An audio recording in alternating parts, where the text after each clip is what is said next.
Have you ever felt like you're living in a paradox? We work hard to buy the things we want, yet the more we buy, the heavier, more anxious, and less peaceful we become. Anxiety doesn't come only from work pressure or finances. Many times it comes from the very things we allow into our lives: the unused items, the unnecessary commitments, the negative thoughts accumulated over the years. Japanese minimalism is not a passing trend. It is a deliberate art of living, a path to reduce external noise in order to nourish inner peace. It doesn't ask you to throw everything away. It asks you to choose carefully and keep only what truly brings joy and value. Many people begin their journey by decluttering their closet, but quickly stop because they feel confused and unmotivated. What they lack is not the ability to discard things, but a clear set of mental principles to sustain this lifestyle. Today we will dive into 7 minimalist principles that I have distilled and applied, helping transform a heavy, anxious life into one that is lighter and happier. These are principles that go beyond the realm of physical objects, touching the way you manage your time, your energy, and your mind. We will begin with the core belief. Believing in simplicity will make you happier. Then, we will learn how to stop consumerism, the biggest barrier of modern life. And most importantly, we will explore the final, most powerful rule: applying minimalist thinking to every aspect of life. If you are looking for a tool not only to declutter your home, but also to declutter your mind, to reduce anxiety and add more happiness, then take a deep breath and join me as we explore these 7 principles. Principle 1: believing in simplicity will make you happier. There are days when happiness doesn't lie in adding something new, but in the moment you dare to remove something that has become unnecessarily excessive in your life. Have you noticed that we often begin our mornings already feeling tired? A packed schedule, constant notifications lighting up the screen, a home messy in a way that feels almost familiar. You open your closet, see dozens of items hanging there, yet still let out a sigh. I have nothing to wear. You do so many things throughout the day, yet by evening you feel you haven't truly lived. That feeling, heavy, vague, like a thin layer of dust settling on the mind, is life's way of telling you it's time to reduce, not to add more. Minimalism, in the Japanese spirit, doesn't begin with throwing things away, but with a very small yet important belief. If I live more simply, I will feel lighter and happier. It is the belief that reducing is not a loss, but an act of creating space for what truly matters. Imagine a work desk: scattered papers, half-finished drinks, tangled chargers, unfinished tasks that make you tired just by looking at them. Now, imagine slowly clearing each item until all that remains is a notebook, a pen, and a warm cup of tea. Suddenly the air feels different. The mind settles, the breath deepens, and you can truly focus on one thing. That moment is simplicity doing its work, removing the external noise so the inside has room to breathe. Many studies on voluntary minimalist living show something that seems counterintuitive. People who intentionally choose to live with less material possessions often feel more fulfilled spiritually. When they buy less, keep only what they truly need, cut unnecessary commitments, they end up having more time, more energy, more genuine presence with the people they love. Not because they are good at enduring deprivation, but because they regain the right to choose for themselves. Choosing to spend the evening with family instead of an obligatory social gathering. Choosing a few simple outfits that make them feel like themselves rather than chasing trends every season.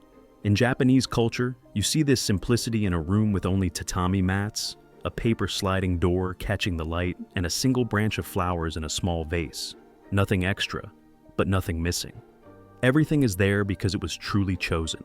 Our lives are the same. When everything becomes possible, necessary, worth trying, the mind is constantly stretched thin to hold it all. But when you dare to believe, I don't need everything, you begin to bring your life back to a size your heart can embrace. You might be thinking, it sounds nice, but my life is already complicated. How can I make it simple? Minimalism doesn't ask you to change your life overnight. It simply invites you to begin with the smallest place that feels the most exhausting. It could be a perpetually messy kitchen corner, a work desk buried in papers, or a schedule with no empty space left. Ask yourself gently, if I removed just one thing, would everything feel a bit easier to breathe? One item, one appointment, or even just 15 minutes of scrolling before bedtime. When you do that, you're sending yourself a message. I deserve to live lighter than this. Not to turn your life into a perfectly curated minimalist photo, but to give your heart more space, like a room that has just opened its window to welcome the first ray of light in the day. Believing in simplicity is the first step. The rest of the journey, we will walk slowly together, because sometimes happiness doesn't come from what you try to add, but from what you are brave enough to let go. Principle 2. Find the minimalist method that truly fits you. No two seasons of wind blow exactly the same, just as no two lives need the exact same style of minimalism. Maybe you once tried minimalism, following some template you saw online. An empty room, a wardrobe of just 30 items, a desk with only a laptop left on it. You watched it, felt excited, and decluttered in one go. But a few days later, you began to feel deflated. The house was emptier, but your heart didn't feel any fuller. You love reading, yet you had already given away most of your books. You have small children, and their living space could never look as sparse as photos on Instagram. Then, you concluded, maybe minimalism just isn't for me. The truth may be the opposite. It's not that minimalism doesn't fit you, but that you haven't yet found the kind of minimalism that fits your life. In the Japanese spirit, everything is tailored to fit just right, from the kimono with every fold adjusted to the small garden arranged so that wind, rocks, trees, and water each have their own place. Minimalism is the same. It isn't a uniform that looks the same on everyone. It's more like a garment tailored to your measurements, your work, your family situation, your personality, and your very own joys. Some people feel lighter when they keep only a few essential items, but others feel happiest keeping a full bookshelf, because it is a spiritual treasure chest that nourishes them every day. Some people simplify by reducing possessions. Others begin by simplifying their schedule, cutting unnecessary social commitments, cutting down the reluctant yesies. The common point doesn't lie in how much you own, but in whether your life still feels like it fits your breathing rhythm. Some studies on minimalist living show this. People who connect minimalism with their personal values, like family time, creativity, or sustainable living, tend to maintain it longer and feel happier than those who follow it as a trend. When you understand why you want to live simply, every choice to reduce becomes more natural, less forced, and free of guilt. Try sitting down, facing yourself, and asking slowly, what do I want more of in my life? More peace, more time, more focus, and what is weighing me down the most? Some people realize what exhausts them isn't objects, but their phone notifications. Some suddenly see that what they are missing isn't new clothes, but an unrushed family dinner. From that answer, you begin to tailor a minimalist version for yourself. If you are a creative person, you may allow yourself to keep more tools, materials, books, but in return, you simplify unnecessary appointments. If you are introverted, you reduce group chats and social media to save energy for a few close relationships. If you are a parent, you don't force your home into a spotless white studio. You simply design tidy corners that your family can easily maintain together. You don't need to look like any minimalist online. You only need to become a little closer to yourself. There will be times when you try a method and it doesn't fit. A capsule wardrobe that feels too little, a schedule that feels too empty, a bookshelf that feels too bare. That's okay. In Japanese martial arts, there is the concept of shuhari. First follow the form, then adjust it, and finally evolve and create. Minimalism is the same journey, starting from suggestions, then slowly adjusting until it fits your hands and your heart. You don't need perfect minimalism. You only need to honestly answer the question, does this way of living help me breathe easier? If the answer is yes, then it is already the method that's right for you, whether others understand it or not. See this principle as a gentle permission. You are allowed to choose a minimalist lifestyle that fits your pace, your culture, and your own heart. Because in the end, the most valuable minimalist lifestyle isn't the one that looks good to others, but the one that makes you wake up each morning and feel, this life now fits me a little better than before. Principle 3. Start with small goals. Every high mountain is conquered by very small steps, yet we often look only at the peak and feel exhausted before even taking the first step. Maybe you've been there too. You watch a video of a minimalist home, a tidy wardrobe, a streamlined schedule, a life that seems to slow down beautifully. You turn off the screen, look around your own room. A desk covered with papers, a chair used as a clothes rack, a kitchen corner with unwashed dishes. The thought, I need to change, flickers for a moment. Then comes a sigh. It's too much. I don't even know where to start. And just like that, another day passes. Nothing changes, except the feeling of letting yourself down. The Japanese minimalist spirit doesn't ask you to transform overnight. It only whispers one small message. Start with the tiniest thing you can still accomplish, even on your worst day. Habit researchers have shown that our brain learns best from small wins. Every time you complete something simple, like making your bed in the morning, clearing one surface, or taking a 5-minute walk, your brain releases a bit of dopamine, like a gentle pat on the shoulder. See? You can do it. That feeling isn't loud, but repeated daily, it becomes a new belief. You can change your life, little by little. Imagine this. In the evening, instead of looking at your entire home and feeling everything needs cleaning, you choose just one small table by the window. You turn off phone notifications for 10 minutes, play soft music, gather the scattered papers, throw away a few unneeded things, wipe the surface clean, and place on it a book you love and a small lamp. Just one corner, but when you turn off the other lights and look again, you'll see a quiet glow in your room. That moment is not just a tidier corner. It's your mind receiving a message. Change is real, and it has begun. The Japanese have a habit called kaizen, improving little by little, consistently, quietly. Instead of aiming for exercise 1 hour a day, they may start with stretching for 2 minutes after each hour of work. Instead of reading 20 books a year, they begin with 3 pages before bedtime. These tiny numbers seem insignificant, but their smallness is exactly what keeps us from giving up halfway. You can apply this spirit to your minimalist journey. Instead of declutter the whole closet, spend 10 minutes reviewing just one drawer. Instead of cut spending by half, try one no-buy day, accept essentials each week. Instead of live slower, take 1 minute to breathe deeply before opening your phone in the morning. Small goals are like stones laid along a path, one by one, so you don't get lost in the forest of old habits. Of course, there will be moments when you feel you're moving too slowly, almost seeing no change at all. That's when society loves to display dramatic leaps, impressive before-after transformations, making people forget that every sustainable shift comes from repeated actions that may feel boring. But just like water dripping can pierce through stone, each morning you clear one surface. Each night you write down one thought you want to let go.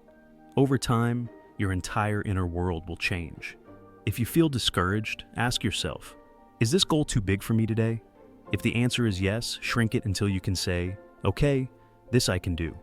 One step, however small, is still a step away from where you were. See this principle as an invitation. You don't need to change everything to begin. You just need to begin, so that everything else gets a chance to change. Who knows? Perhaps the minimalist happiness you're seeking isn't waiting for you tomorrow when everything is perfect, but living gently inside the small thing you do for yourself today.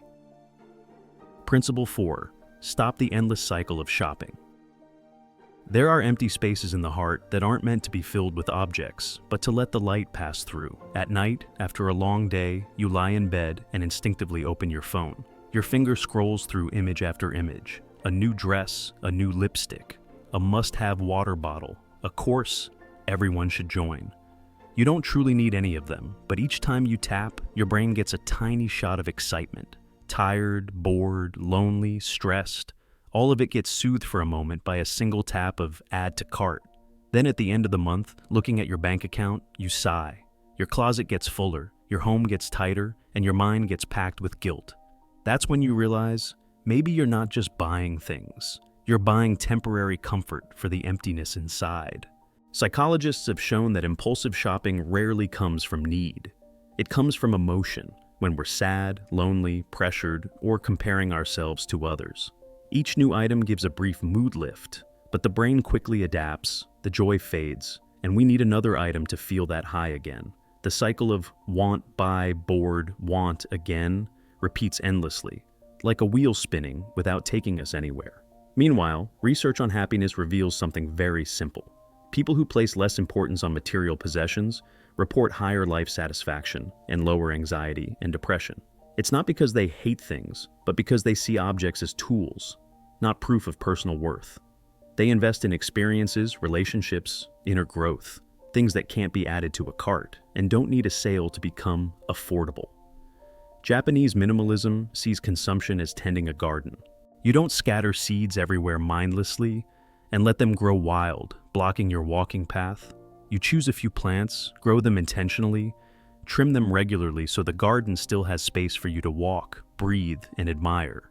Every item entering your home, every commitment entering your schedule, is a new plant in the garden of your life. If you plant too many, sooner or later, you'll get lost in your own garden. So, how do you stop the shopping spiral? You don't need dramatic vows like, starting tomorrow, I'll never. You just need a tiny pause between wanting and buying. When you're about to check out, try asking, what am I feeling right now? Tired, sad, or just bored? And if I don't buy this, will I still be okay? Most of the time, the answer is yes, you will. You can create a Destiny 24-hour rule for yourself. Anything non-essential stays on hold for a day. Write it on a list, turn off the screen, go do something else. Many people say that after just one peaceful night of sleep, 70–80% of the things they thought they must buy suddenly don't matter anymore. Emotions settle, clarity returns, and your wallet stays safe, gently. Or try a small habit. Every time you feel like buying something to treat yourself, replace it with a nourishing action. Take a 10-minute walk in the sun and brew a cup of tea. Call a friend or write a few lines in your journal. It's your way of telling yourself, I deserve care, but it doesn't have to come from objects. The Japanese have the concept of mottainai, a regret for unnecessary waste. Not just waste of money, but waste of time, energy, attention. Every minute lost to ads, comparisons, and chasing trends is a minute taken away from what truly nourishes you. A deep conversation, a small hobby, an afternoon sitting quietly watching the clouds drift. Treat this principle not as a restriction, but as an invitation. From now on, you don't live to buy enough, but to live enough.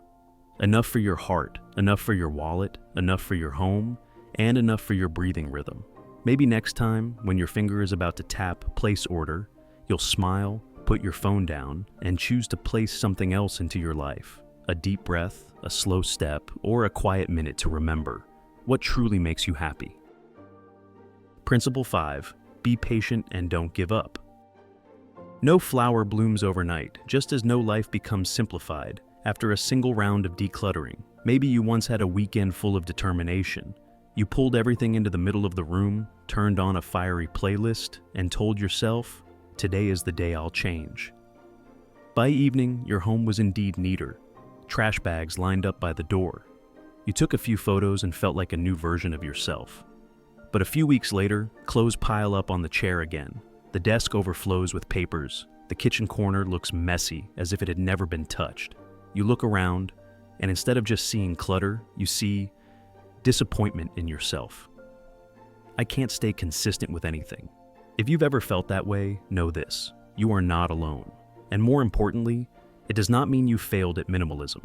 It simply means you are living like every other normal human being, with schedules, emotions, tiring days, and messy seasons. In the Japanese minimalist mindset, this journey isn't a project with a deadline, but more like tending a garden year-round. Sometimes the weeds grow back, sometimes the flowers wilt. Sometimes it rains for days, and you get nothing done. But gardeners don't scold themselves for a messy patch of soil. They simply step back, see the whole picture, and gently start again with one small bed. Psychologists also point out that perfectionism, the all-or-nothing mindset, often leads us to procrastinate and burn out. Meanwhile, people who accept slow progress and accept their off days are the ones who sustain change over the long term. In other words, what matters is not how much you declutter today, but whether after things get messy again, you can still be gentle enough with yourself to begin once more. You can try a tiny habit, something that acts as an anchor for your journey. Every day, just 5 minutes for a fixed minimalist ritual.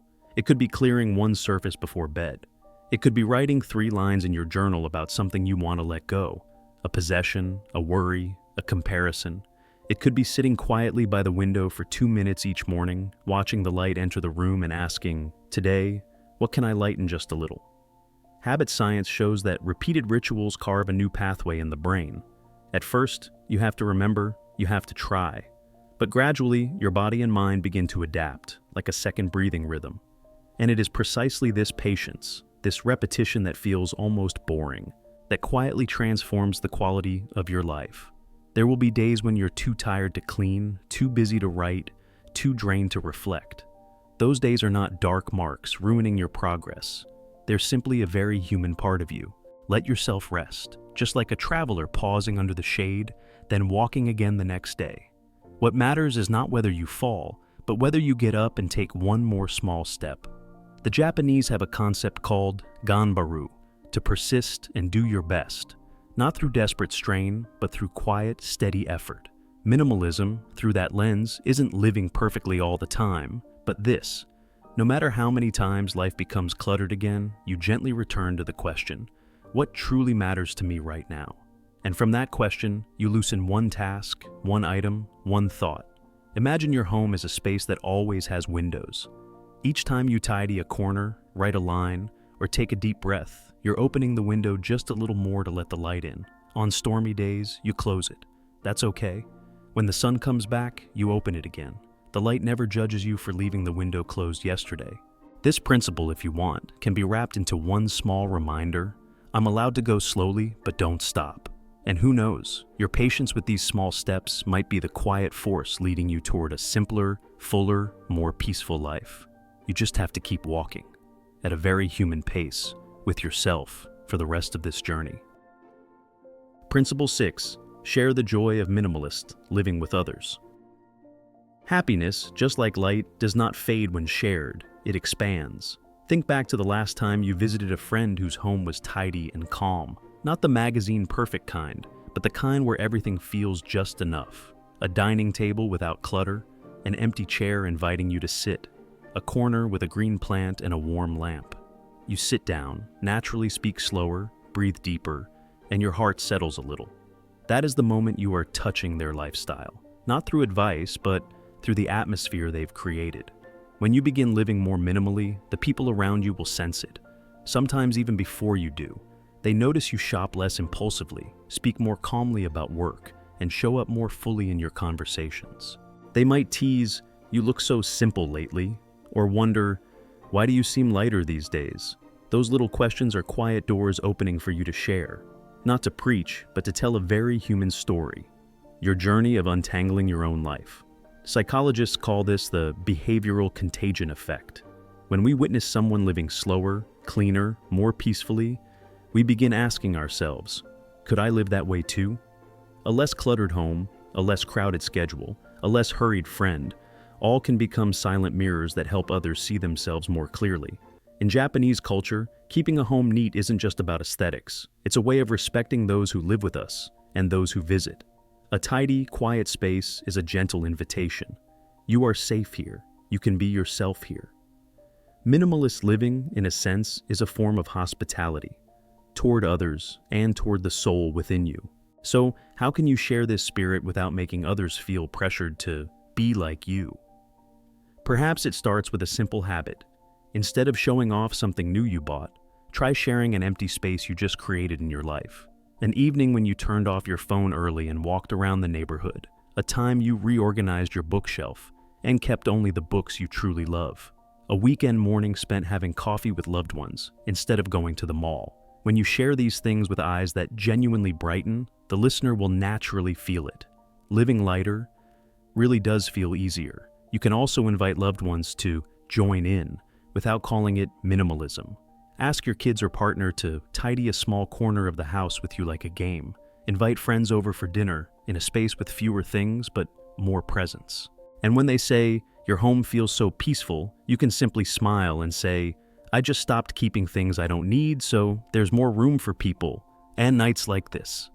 A soft sentence, but one that might linger in their hearts for a long time. If someone doesn't understand or even disagrees, that's okay. Everyone has their own timing for readiness. Your job is not to pull them along, but to keep your own quiet flame burning steadily, so that if one day they grow tired of their own overflowing life, they know there's a place to come, a person to ask, "Where did you start?" Think of sharing as a natural part of the journey, not a task to complete. Simply continue simplifying your own life, so that in every conversation, every hug, every shared meal, others can feel one thing: around you, they don't have to strain themselves to prove anything. Because sometimes, the greatest gift you can offer the world is not something dazzling, but the small peace you create around you. And who knows, from that very peace, more hearts may begin taking their first steps toward a life that is simpler, fuller, and gentler with their own existence. Principle 7. Bring minimalist thinking into every corner of your life. Life is like a large house. If you tidy one room while the others remain cluttered, it's hard to truly feel light. We often begin minimalism with what we can see: the closet, the desk, the kitchen. After cleaning, things look a bit neater, and our hearts breathe a bit easier. But then, there comes a moment when you realize, even if the house has fewer things, your mind is still spinning, your schedule is still packed, your relationships still pull you in different directions. That's when you understand. What needs decluttering isn't just your belongings, but the way you think, live, use your time, and hold space in your heart each day. There are days when your surroundings aren't particularly messy, but your mind feels like a desk buried under papers. Yesterday's tasks unfinished, tomorrow's worries already creeping in, someone's old words still lingering, social media comparisons looping endlessly. This invisible clutter is even more draining than a messy room because you don't know where to start. Minimalism, at a deeper level, is daring to look directly at that invisible pile and ask what truly needs to stay and what is ready to be let go. You can start with a small mental habit. 5 minutes a day, turn off your screen, sit still, and look out the window, or simply at a fixed point. Inhale, exhale, and gently ask, among all the things on my mind, which one matters most to me today? You may find that many worries are just background noise. They don't help you live better, they only drain you. Seeing that alone is already a form of inner decluttering. Then there are relationships. Some people make you feel like yourself, light, calm, at peace. Others, after every meeting, leave you feeling like you've dragged home an invisible suitcase. Minimalism doesn't mean cutting off everyone who doesn't match your vibe. It means being honest with yourself. Am I giving too much time to connections that exhaust me? You might begin by allowing yourself to say no to one invitation. You know you'd only join out of fear of judgment. Use that time instead to sit with someone who feels safe, or simply sit with yourself. Work is the same. Instead of stretching yourself across 10 things at once, you can choose one small question to begin each morning. If I could do just one thing well today, what would it be? That way, you bring minimalist thinking into your workflow. Less scattering, more focus. Like clearing one surface before tackling the whole room. You're prioritizing the surface that matters most today. And time, the resource we all have 24 hours of, yet no two people use the same way. Often it's not time we lack, but choice. Instead of forcing more in, you can practice a kind of time minimalism, reserving 15 fixed minutes each day for something important to you. Reading a few pages, walking, breathing practice, writing down 3 things you're grateful for. This small protected pocket becomes a steady patch of light in a day full of notifications and deadlines. Minimalism, at its deepest layer, is no longer about how many things you own, but about what you give your mind, time, and heart to. It's the way you choose the story you tell yourself each day. I must do more, have more, keep more. Or, I am allowed to live enough, deeply enough, truthfully enough for myself. You don't need to apply everything at once. Just choose one corner of your life, your mind, your relationships, your work, or your time, and ask, here, what can I remove so there's room for something more important? Because perhaps the minimalist happiness you're seeking isn't in a perfectly arranged home, but in a life where every corner, outside and inside, begins to have just a bit more space for the light to pass through. We have walked together through all 7 foundational principles, from believing that simplicity will make you happier, to learning how to apply minimalist thinking to every corner of your life, from your wardrobe to your schedule, from your bank account to the thoughts inside your mind. Anxiety and heaviness often appear when we lose control. We feel dragged along by society's expectations, by advertisements urging us to buy more, by a schedule that never seems to breathe. But minimalism, especially when approached through these 7 mindset principles, is the ultimate tool for taking that control back. It reminds you that you have the right to choose. You have the right to refuse unnecessary complexity and excess. It is no longer about decluttering your home. It is about decluttering your life. so you can clearly see what truly matters, those things that cannot be bought with money. Remember Principle 5. Be patient and don't give up. This journey does not unfold overnight. There will be moments when you feel tempted to slip back into old habits, to buy another item, to say yes to another social commitment. When that happens, return to Principle 3. Start with small goals. Allow yourself to slow down and focus on the smallest step you can take right now. I want to give you a simple challenge to begin applying Principle 4. Stop consumerism. Your challenge is, practice the one-in, one-out rule for any item you plan to purchase this week. Before bringing anything new into your home, you must decide which similar item you already own will be given away, sold, or thrown out. This rule forces you to make a conscious choice and slows down emotional shopping habits.